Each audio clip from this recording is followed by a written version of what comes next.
Welcome back, my vibrant living community. This is Donna with a Vibrant Living podcast, and today we have a special guest. Mary Elizabeth is joining us today, and we're just going to have a great conversation and see where it goes. Mary Elizabeth, where do you live? I live near Nashville in Tennessee. Well, I'm not going to say country music because there's a plethora of music here, even though I think everybody comes here. You go downtown and everybody's got their cowboy boots on and cowboy hats. People who live here don't dress like that when they go downtown because I think there's just so much there. The culture is so rich down there. Yes, it is a beautiful place. Yeah. And it has the icon of country music, but there's a lot more to Nashville than that. Well, and they're expanding. Music here is expanding because I'm in music also with my girls who are singers, but music is expanding here and including just so many different genres. Mm, It's really, really wonderful. It's exciting to be a part of. it is. It's a wonderful place. Yeah. I love watching music shows that have all that kind of stuff involved. So wonderful. All right. Well, tell us a little bit about you, if you will. Sure. So I'm a wife and a mom. I have three kiddos. Two of them are on the spectrum. I've got one just graduated with her master's in music. One is starting senior year in college for animation, and I have a seventh grader. And so my kiddos are really spread apart, and they really have done a lot of defining of, I feel like, my journey as a woman and this Mhm. part of my life as a parent, because of having extra needs. It changed the course of my life as a parent, and it Mhm. changed me as a human because you really have to grow in order to be able to parent kids with needs. It's either going to take you under and they're not going to get what they need, or you're going to rise above and empower yourself the best that you can, gear yourself the best that you can so you can do that for your kiddos too. And so that's really defined a lot of my journey. I am a children's author. I have a series out called the Inspired Kid Series, and the first book, Perfectly Me, is up for an award. It's a Red Letter Award. That award show is September 13th, so it's very exciting coming up. Mhm. It is the faith-based, family-friendly award show. It's award show time here where we are for a lot of different music stuff. We've got the Josies and the International Singer-Songwriters Association that just happened, Infinity Awards. We got the Red Letter, Red Carpet. So that's a lot of what's happening this part of the end of the year. Mhm. But my purpose with writing, I wanted to always be an author, but I wrote poetry. And I think most people don't ever dream that they're going to really be able to get published, right? It's sort Yeah. of a dream. And so, with the birth of my late in life son, who very much inspired how things went with the books, and the three in the series are about. He inspired them, and of course, it was a divine download, I say, from God. Mhm. And but it's about accepting yourself, where you are, and who you are, and how you come into this world. So we want to teach our kiddos that. Yeah. They each have I am pages in them saying, I am amazing and I am wonderful and I'm one of a Mm. kind, that kind of stuff.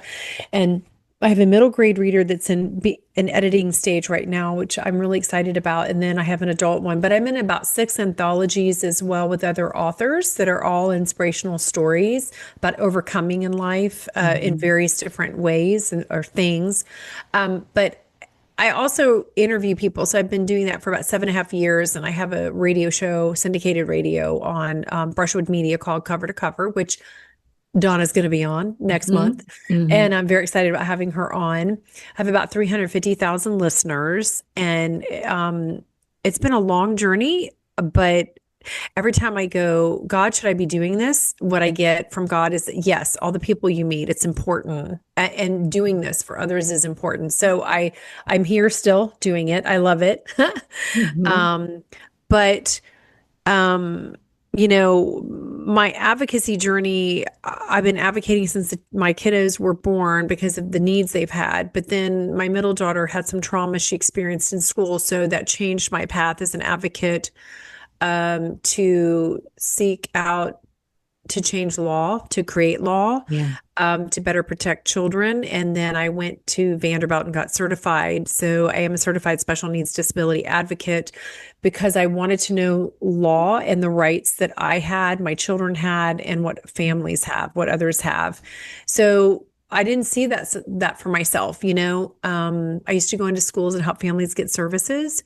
Now, my main advocacy work that I do now is training for Autism Tennessee, which is a nonprofit in Nashville, Mm-hmm. called Building Bridges. And it's the early signs and symptoms of autism, how to help, how to train staff, how to train families, how to talk to families. And then I've done a lot of sensory awareness work, creating sensory spaces in libraries and consulting and for businesses. And then we just did a partnership with the Sounds professional baseball team that we have here.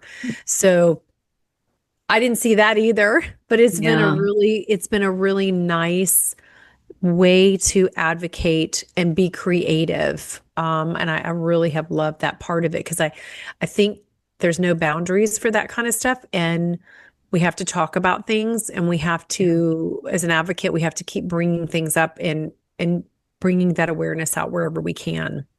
Yeah. I've got questions and things that I want to talk about, but the first thing Yeah. that comes to mind is after you share all of that, I'm out of breath. Oh, I know. Right. I know. And it's not something I did in a day, right? I know. This has been a buildup. Like people say, how do you Yeah. do it? It's like, okay, first of all, it's been a buildup for many, many, many, many years. And second of all, I live by my calendar. So, Right. Me too. yeah, so you understand if it's not on the calendar, don't expect me to be there. Yeah. Everything is on there. I know, Yeah. So right? yes.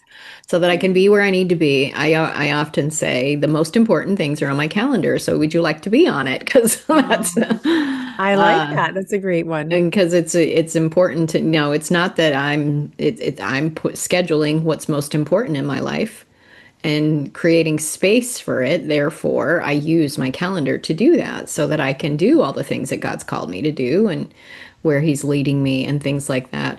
As you've gone through all of these things in your life, just taking a breath, what are some of the life lessons? What are some of the things that have been nuggets of wisdom that you have learned in through all of this? Well,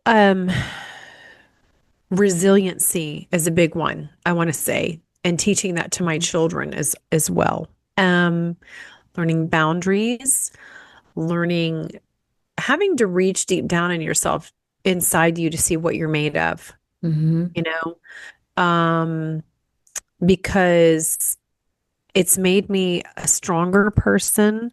Um, some of the advice I always give to parents, especially finding out new diagnosis and things, well, obviously, first and foremost, if your child has a need, please get them diagnosed. Please get them the help they need because children are resilient and can overcome. I have witnessed this in my own life with having two nonverbal children who are now just flourishing. So it is doable, but research what's happening and learn to empower yourself so that you don't stay in a space of being a victim. You can be a victor and you can teach your children to do that so that whatever's happening for them doesn't define them. Like, okay, so you've had abuse or you come from abandonment or divorce or whatever's happened in your life. God doesn't intend for us to live our life that way, that defines who you are. We're Mhm. supposed to overcome that and heal the broken parts of ourselves and then teach others how to do the same so they know they can do it as well. And it doesn't mean we're any different than them. It just means that we chose to do this. We chose to not sit in this and then never move forward, you Right. know? And I could have done that. I mean, when my daughter was abused, when Yeah. the court case decision was handed down, when I lost all faith in mankind, God, and the justice system, that could have been it for me. I mean, I could have just, you Checked know, out. yeah, I could have checked out when what happened to my daughter happened to my daughter. But, Mhm. you know, I'm sitting here because one, God got me through. My Mhm. children got me through. My late in life son was definitely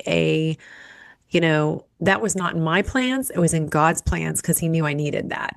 Mm. So, he definitely, because he's autistic, but I always say he's the puzzle piece that puts our family together. So, you know, I've learned more lessons than I've not learned. Yeah, I will say that. there is so much to learning to go through things and to come out on the other side because it's easy. I've often said the most important skill to learn in life is how to overcome disappointment. Hmm. Because if It you can do is. that, you said resilience, I said it that way. It's the same thing because if we don't, because life is going to have something that didn't go the way you think it did, wasn't fair, wasn't just, wasn't right, and surprises the hell out of you. I know, it's just, and learning to be able to have that bounce back factor and to come forward. The other thing I heard you say is not letting labels define you. Hmm. Just because your child has a label of autism or something is letting that limit it in. You understand what I mean? We need it to get the services, Hmm. but what they're Right. capable of and what is possible is not doing that part of it. Right. And so that we can let them be all that they can be and giving them the tools and the skills to be that. Whether they're that or, like you said, had some type of abuse or different things happen in our life is letting that define our future and help. So I love what you're doing. I love your books. I'm going to have to check those out for my grandkids.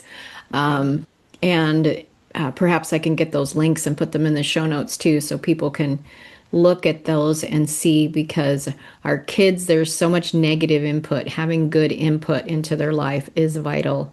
So Mm. I love all that you're doing and Thank you. celebrate and say, keep shining, girl, keep shining, Mhm. but take care of you in the process. Yes, I know we Yes. have to put ourselves, I don't, I think most of us are not taught, we're taught a lot of things growing up, but if our parents or caregivers are not doing self-care, we're not going to learn it. Mm, So it's one thing to put yourself to bed and clean up and make your bed and brush your teeth. And that's part of self-care. And of course, kids are like, and it's like, but you'll understand someday when you're older, like why you're doing it. It's self-respect, but there's so much more to self-care that we don't talk about and that most people have no, there's such a blurred line with boundaries, mm-hmm. like, oh, is it okay for me to say no? Yeah, it's Mm-hmm. okay for you to say no. And no is a complete sentence. It is. It is. Absolutely. Yes. I don't have to tell you why. I know, right? Oh, yes. There's so much in learning uh, to to be my best me. I sometimes have to decline. So that in Yeah. the other areas that I really need to be 100%, I can be. And so it's learning to be able to work with that. But I think it's a process that we all go through to learn. And as the famous saying is going, and I don't know who came up with it, is self-care is not selfish. It's Mm, actually putting my oxygen mask on so that I can be all that I need to be for you and yeah, doing it from that place. So that's thank you right. so much for all that you're doing and all. Thank you. And is there one nugget you'd like to close with as we wrap up today's time together? And is there anything else that you'd like to share with our listeners? Well, I think um the place that I'm at right now where I'm actually writing about being like an empath mom and raising highly intuitive empathic kids because there's so much of it right now, right?